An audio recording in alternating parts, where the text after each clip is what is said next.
సరిగ్గా సంవత్సరం నుండి ఇంకొక 20-25 రోజులు కాంగ్రెస్ ప్రభుత్వం వచ్చి గడిచిపోయింది.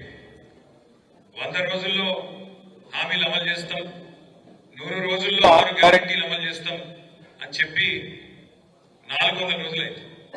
100 రోజులు పోయింది, 400 రోజులకు వచ్చింది. 6 గ్యారెంటీలలో అర గ్యారెంటీ మాత్రమే అమలైంది. 6 గ్యారెంటీల్లో అర గ్యారెంటీ మాత్రం అమలైంది. అదొక ఫ్రీ బస్సు. అది తప్ప ఇంతవరకు ఒకటి కూడా సరిగ్గా చేయలేదు. కాకపోతే వాళ్ళ మాటలు, దబాయింపులు, ఊకదంపుడు ఉపన్యాసాలు ఇవన్నీ చూసి ఇప్పుడే వినోదన్న చెప్పినట్టు నాకు కూడా వశం కాక రుణమాఫీ మీద అబద్ధాలు చెప్తుంటే మొన్న అసెంబ్లీలో అడిగినాం. ముఖ్యమంత్రి ఉన్నాడు ఎదురుగానే, మొత్తం మంత్రులు ఉన్నారు, కాంగ్రెస్ వాళ్ళు అందరూ ఉన్నారు, ఎమ్మెల్యేలు, వాళ్ళందరూ కూడా చెప్పినాడు. మీరు చెప్పిన మాటల్లో వాస్తవం ఉంటే, అసెంబ్లీలోనే చెప్తున్నా, మీరు చెప్పిన మాట వాస్తవం అయితే 2 లక్షల రూపాయలు రుణమాఫీ చేసినామని మీరు ఏదైతే చెప్తున్నారో, కావాలంటే ఇడికెళ్ళి ఒక బస్ వేసుకుని అందరం కలిసి పోదాం. ముఖ్యమంత్రి సొంత ఊరు కొండారెడ్డిపల్లికి పోదామా, ముఖ్యమంత్రి నియోజకవర్గం కొడంగల్ పోదామా, లేదా నా నియోజకవర్గం సిరిసిల్ల రాజీనామా చేసు కాదు, రాజకీయ సన్యాసం తీసుకుని అక్కడికి వెళ్ళండి మీకు అని చెప్పారు. కానీ కాంగ్రెస్ వాళ్ళు పాపం వాళ్ళు బయటనేమో నరుకుతున్నారు, అసెంబ్లీలో అడిగే వరకు నోరు పడిపోయినట్టు అయిపోయింది. ఏం చెప్పాలి, అటు ఇటు కూడా చూసారు. వెనకకెళ్ళి పెద్దపల్లి ఎమ్మెల్యే వేసాడు చెంగుమని. పెద్దపల్లి ఎమ్మెల్యే ఉన్నాడు విజయరామరావు, మా మాజీ ఎమ్మెల్యే మనోహర్ సాబుడు ఇక్కడే ఉన్నాడు. విజయరామరావు లేచాడు, ఆయన ఎందుకు రేషం వచ్చింది లేచాడు, మైక్ తీసుకున్నాడు. ఏం చెప్తాడు రా నేను అనుకోండి, మీరు రాత్రి తమ్ముంటే పెద్దపల్లికి మా దగ్గర 70% రుణమాఫీ అయింది అన్నాడు. నేను అదే మీరు సిగ్గులేదురా పోయి, మీకు ముఖ్యమంత్రి 100% అంటాడు, ఎమ్మెల్యే 100 అంటాడు, బయట బ్యాంక్ కూడా చాలా అంటాడు, బయట పోతేనేమో 20% కాలేదు, సిగ్గు ఇచ్చేది లేదు మీకు. కనీసం అబద్ధాలు చెప్పుకుంటున్నారా ట్రైనింగ్ తీసుకొని చిని మీరు బేకారు అని చెప్పండి. వాళ్ళ వాస్తవం ఏంటంటే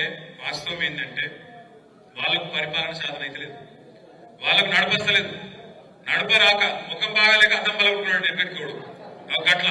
ఇప్పుడు ఏంది, నాకు నడప సాధన అయితే లేదు, ఏం చేయాలి మరి నేను? రాష్ట్రం పరిస్థితి బాగలేదు అని చెప్పాలి. రాష్ట్రం పరిస్థితి కాదు, నేను ఎత్తి బాగలేదు, నేను ఎత్తిలో కూర్చులేదు. దానికి ఎవడేం చేస్తాడు? నీకు తెలివి లేక, శాతగాక, దద్దమ్మవై అడ్డగోలు హామీలు ఇచ్చి, పనికిమాలిన హామీలు ఇచ్చి, 100 రోజుల డైలాగులు కొట్టి, అఫిడవిట్లను పోజులు కొట్టి, దేవుళ్ళ మీద ఒట్లు పెట్టి, ఏదో పీకుతామని ఏదో పెద్ద బిల్డప్ ఇచ్చి వచ్చినాం. వచ్చి ఇవాళ ఏమైతుంది? శాతం అయితే లేదు, ఏం చేయాలో తెలుస్తలేదు. తెలియక ఇప్పుడు ఇంటికి వస్తుంటే ఇక్కడ చూసిన బయట మన కరెక్ట్ గా మన ఆఫీస్ ఎదురుగా టెంట్ వేసుకున్నాం. ఎవరు?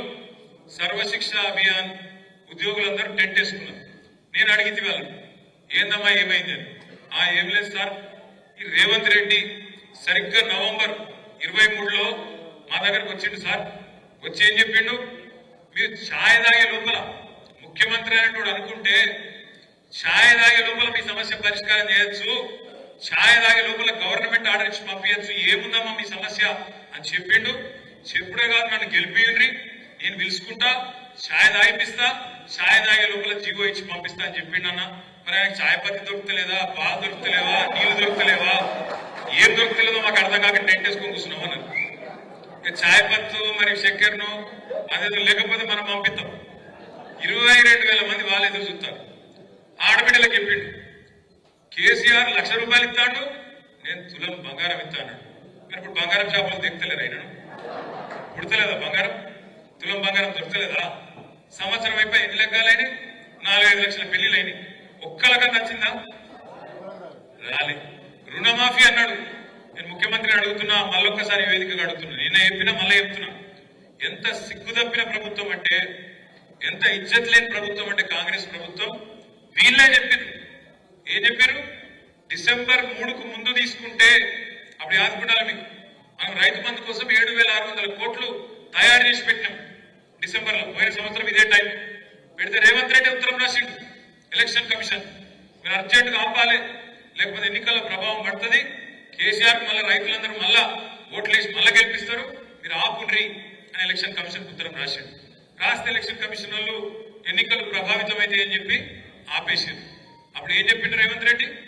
డిసెంబర్ 3కు ముందు తీసుకుంటే ఎకరానికి 5,000, డిసెంబర్ 7 తర్వాత తీసుకుంటే ఎకరానికి 7,500 అన్నాడు.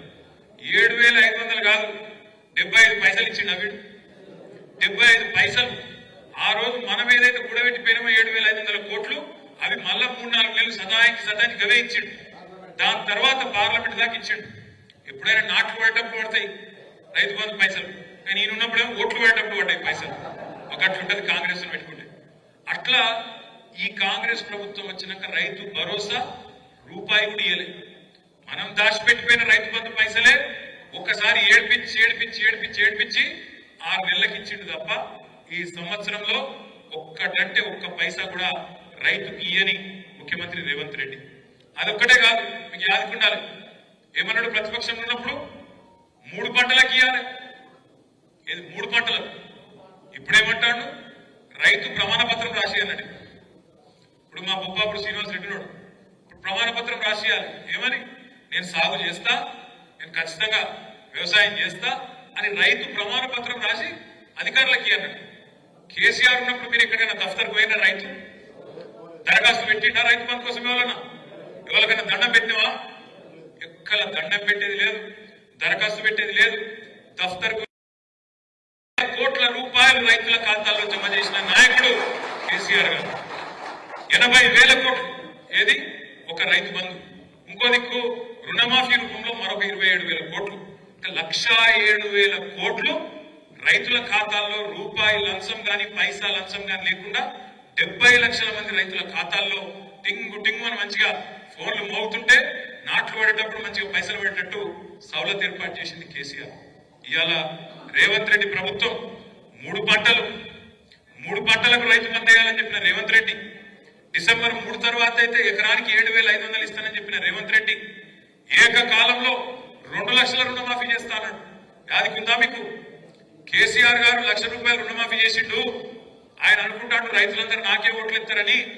మీరందరూ కూడా కేసీఆర్ 1,00,000 రూపాయలు రుణమాఫీ తీసుకున్న వాళ్ళు కూడా బ్యాంకు గురుకుర్రి, వెంబడే తెచ్చుకోండి, ఎంబడే నేనేస్తా, నేను ఎంబడే వస్తా, ఎంబడే సంతకం పెడతా అన్నాడు.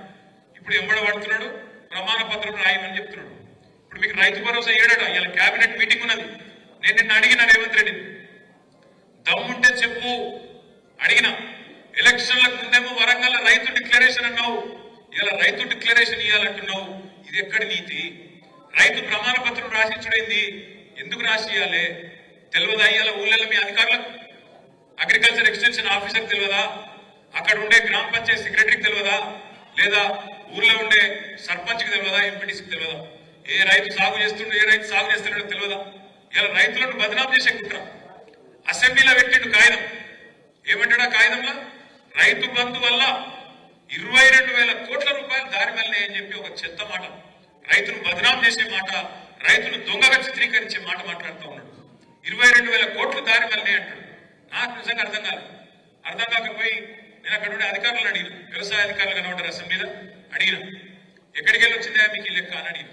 22,000 కోట్లు అంటున్నారు, ఏడ దారి మళ్ళీనాయి, ఏ ఊర్ల దారి మళ్ళీనాయి, ఏ సర్వే నెంబర్కి పోయినాయి, ఎవరి ఖాతాలో పడ్డాయి చెప్పుని మాకు అన్న. అంటే వాళ్ళు ఏం చెప్పారు ఎరికేనా? సారిగా మా పేరు చెప్పకూరు, కానీ వాస్తవం ఏంటంటే ఇప్పుడు వానాకాలం పట్టేస్తారు. వానాకాలం దగ్గర 1.5 లక్షల ఎకరాలు కేసీఆర్ వచ్చిన తర్వాత నీళ్ళు వచ్చినాయి, కరెంట్ మంచిగా వచ్చింది, రైతు బంధు వచ్చింది, రైతుకు ధైర్యం వచ్చింది కాబట్టి 1.5 లక్షల ఎకరాలు సాగు జరిగింది వానాకాలంలో. కానీ వానాకాలంలో పత్తేసిన వాళ్ళు, వానాకాలంలో కందేసిన వాళ్ళు రెండో పంట వేసే అవకాశం ఉంటుందా?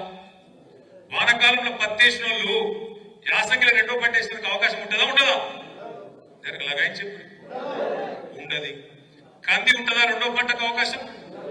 మిర్చికి ఉంటుందా? చెరుకుకుంటుందా? పసుపుకుంటుందా? ఉండదు. మరి ఇప్పుడు ఈర్నపల్లి మండలంలో పోడు భూములు ఉన్నాయి. ఆ పోడు భూములు ఎక్కడో జంగల్ ఉంటాయి. ఆ జంగల్ నుండే భూములలో నీకు ఒక పంట పండుడే కష్టం, రెండో పంట పడుతుందా? ఎక్కడ బోరుబాయి మీద నడవది. ఇప్పుడు రేవంత్ రెడ్డి ప్రభుత్వం ఏమంటుంది ఎరికేనా? ఆ రెండో పంట మీరు ఏదైతే వేయలేదో, ఆ రెండో పంట మీరు ఏదైతే పత్తేసిన వాళ్ళు, కందేసిన వాళ్ళు, ఆ పోడు రైతులు, ఆ చెరుకు రైతులు, ఆ పసుపు రైతులు, ఆ సోయా రైతులు, ఆ మిర్చి రైతులు ఎవరైతే రెండో పంట యాసకి లేలేదో ఆ పైసలు కేసీఆర్ ఇచ్చి తప్పు చేసినట్టు. మీకు ఆ పైసలు రెండో పంటకు మీరు ఏకపోయినా కేసీఆర్ ఇచ్చిండు, ఇచ్చి తప్పు చేసిండు అంటారు. నేను ఇక్కడికి వచ్చినప్పుడు రవీంద్రరావు గారిని అడిగిన. రవీంద్రరావు గారు మరి పత్తి సంగతి ఏందని అడిగిన. రవీంద్రరావు గారు ఏం చెప్పినట్టు, మాకు గైసింగారంలో కూడా పత్తి వేస్తాం, కానీ పత్తి వేసి ఏరి మొత్తం తీసే వరకే, పంట తీసే వరకే 6-7 నెలలు అవుతుంది, రెండో పంటకు ఛాన్స్ ఉండదు. కాబట్టి కాబట్టి కాబట్టి మరి రెండో పంటకు సందు ఉండదు, దొరకది, రెండో పంట వేయలేమని చెప్పిండు. నేనేమంటున్నా అంటే ఒక వీళ్ళే కాదు, పత్తి రైతులు, కంది రైతులు, అదేవిధంగా చెరుకు రైతులు, పసుపు రైతులు, మిర్చి రైతులే కాదు, ఇవాళ లక్షల ఎకరాల్లో మనమే ప్రోత్సహించినాం పామాయిల్ తోటలు పెట్టుకోమని చెప్పినాం. మామిడి చెట్లు, అటు నల్గొండ ముఖానం పోతే బత్తాయిలు, ఆ నిమ్మ తోటలు, ఇవన్నీ ఉంటాయి, దానిమ్మ తోటలు ఉంటాయి. మరి ఇవన్నీ కూడా రేపు ఏంది వీళ్ళకి ఇస్తావా ఇవ్వవా అంటే చెప్తలేడు. ఉద్యోగస్తులు ఉంటారు, టీచర్లు ఉంటారు, ఊళ్ళలో టీచర్లు ఉంటే వాళ్ళు కష్టపడి నౌకరు సంపాదించుకుంటారు, వాళ్ళ అమ్మ నాయన రైతులు అనుకో. ఇప్పుడు ఏమంటాడు తెలుసా రేవంత్ రెడ్డి, టీచర్ ఉంటే, ప్రభుత్వ ఉద్యోగం ఉంటే నీకు రైతు బంధు కట్టు. మరి ముందెందుకు చెప్పలేదా? ముందెందుకు చెప్పలేదు? ఉద్యోగస్తులకు భూమితోని సంబంధం కట్ చేస్తా అన్న మాట ముందెందుకు చెప్పలేదు? ఐటీ కడితే కట్టు, పాన్ కార్డు ఉంటే కట్టు, ఇది ఇన్ని కట్లు. అందుకే ఇప్పుడు సీఎం అంటే చీఫ్ మినిస్టర్ కాదు, కటింగ్ మాస్టర్.